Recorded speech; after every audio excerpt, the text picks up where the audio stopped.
Relawan dari anggota Dewan Perwakilan Rakyat Aceh, Hendriono, menyalurkan bantuan untuk para korban yang terdampak banjir di Trumon, Kabupaten Aceh Selatan, Kamis 3 November 2022.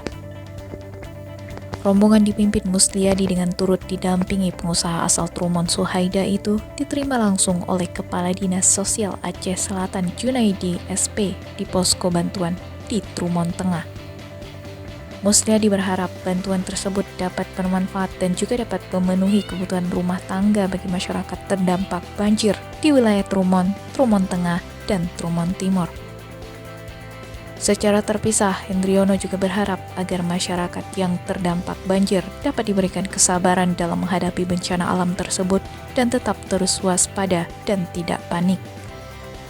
Hendriono meminta pemerintah Aceh dan Pemkab Aceh Selatan untuk merespon cepat dan tanggap dalam penanganan terhadap korban dan mencari solusi dalam mengatasi bencana alam tersebut. Anggota Komisi 3 Dewan Perwakilan Rakyat Aceh itu juga mengaku prihatin atas bencana banjir yang seringkali terjadi di wilayah Trumon dan sekitarnya, hingga mengakibatkan macetnya ekonomi masyarakat serta lumpuhnya akses transportasi. Pihaknya juga meminta pemerintah Aceh untuk membantu sarana dan peralatan evakuasi seperti perahu karet dan peralatan lainnya, sehingga dapat memudahkan evakuasi masyarakat yang terdampak banjir ke tempat yang lebih aman.